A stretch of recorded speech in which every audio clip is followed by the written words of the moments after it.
I just recently wrapped on a broadcast project with my team of volunteers from Life Church, Wichita Falls, where I oversee our broadcast production team. At this recent conference that we did, I had a number of people come up and start to ask questions, and so I'm gonna hopefully break down the equipment that we used in a way that helps people if you have questions about this kind of equipment.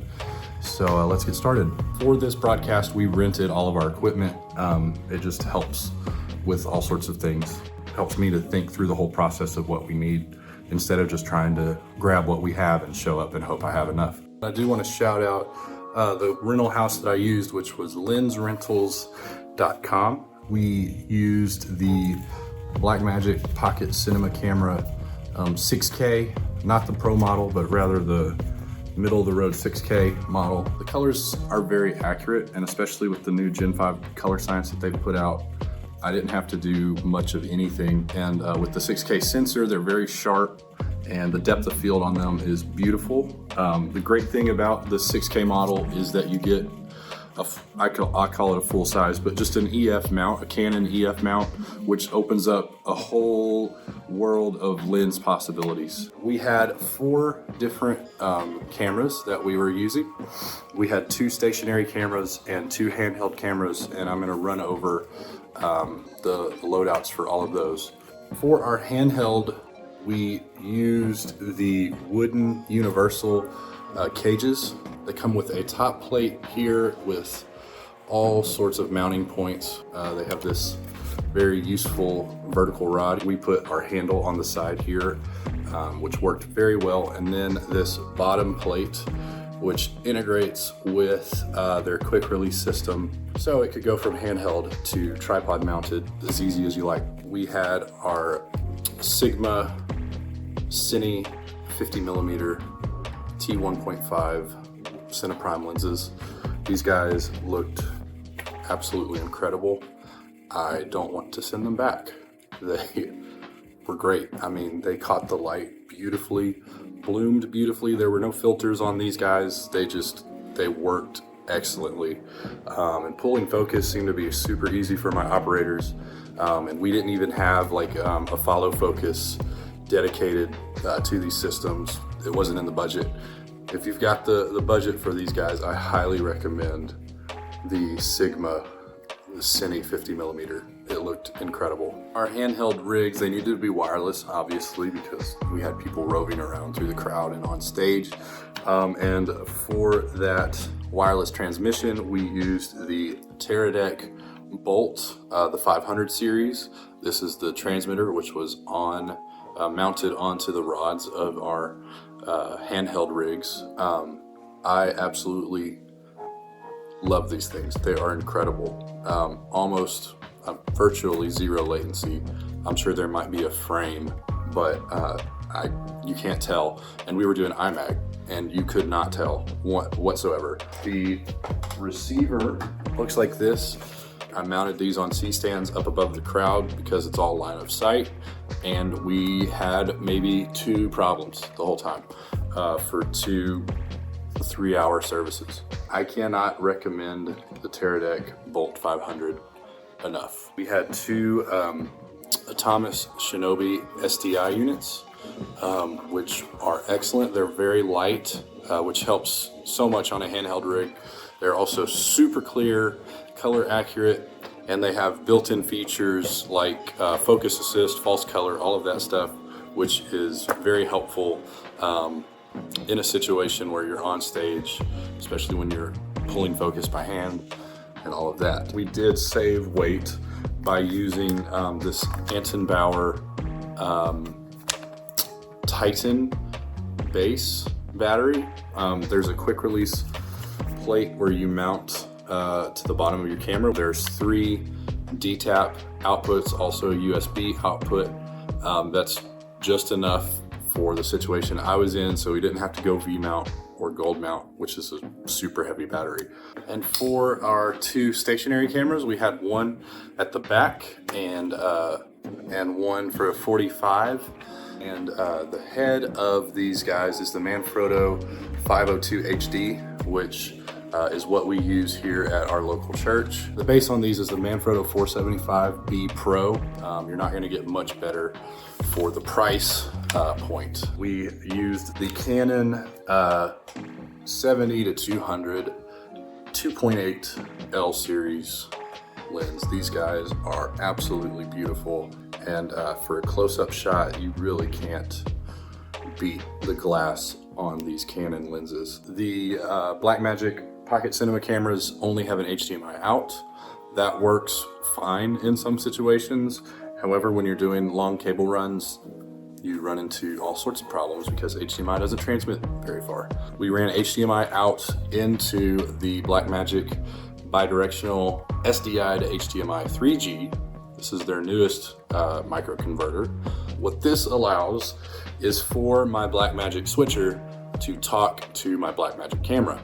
And that allows for me to do exposure adjustments, to do color correction. Most camera systems don't have the capacity to do color wheels like DaVinci Resolve level of color editing in the camera. That's just not something that's normally available, but this allows for long cable runs and maintain camera control with the switchers, and it works very well if you set it up properly. So just make sure to read your manuals when you're doing that.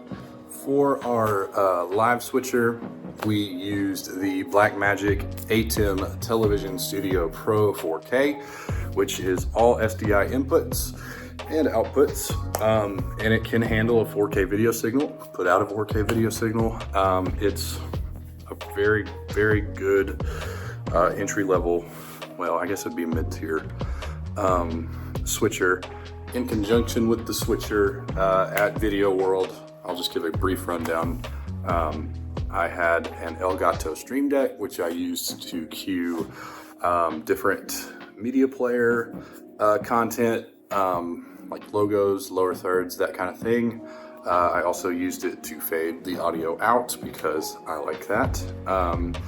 It was also used to stop and start the Blackmagic HyperDeck Mini that I was using to record the footage, the program feed, which then from the HyperDeck Mini fed into the Blackmagic Web Presenter HD. I did want to clarify one thing about the Web Presenter. On Friday night while streaming, we had a very long battle with our caching. I haven't been able to troubleshoot and find out where that problem came from, so I can't wholeheartedly recommend the Web Presenter HD just because I don't know why I had a problem.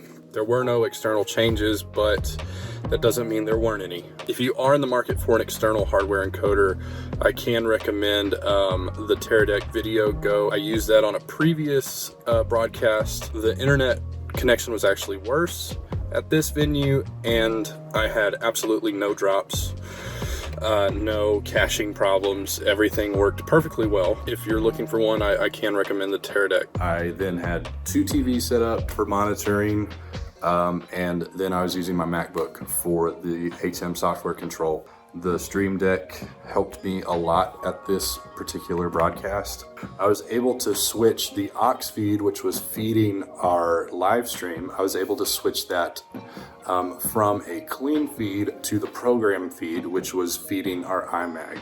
That was a way that we were able to get around a problem that we were having. And having the Stream Deck be not even two button presses, 1 button press to switch the aux bus was incredible. In our local church, I use it with the ATEM Mini Pro, and so we're able to talk to 2 switchers, Pro Presenter, Spotify, and it's wonderful. It works really well, especially with volunteers who may not understand the workflow that's going on. You just press a button and magic happens. So highly recommend that. I mentioned it once before, but I do want to shout out the rental house that I used, which was lensrentals.com. They are incredible to work with. Sometimes you call a place and you start asking questions and they're just not able to help. That has not been my experience with Lens Rentals. Once I tell them, hey, this is what I'm trying to do, they're able to walk through it with me and get to a solution that makes both of us happy. feeling confident that when the equipment arrives, it's going to work as intended and what you're wanting to do will be accomplished. That is such an awesome safety net to have. It boosts your confidence when you're going into an event where you're spending somebody else's money. On this particular rental, they built out the cages and put them onto the cameras, which saved me, a good 30 minutes of load-in time. Those little things really matter. They add up. I even believe that they paired the Teradeks that I was going to be using, because when I turned them on, they were paired. So I assume that they did that in the warehouse before they shipped them.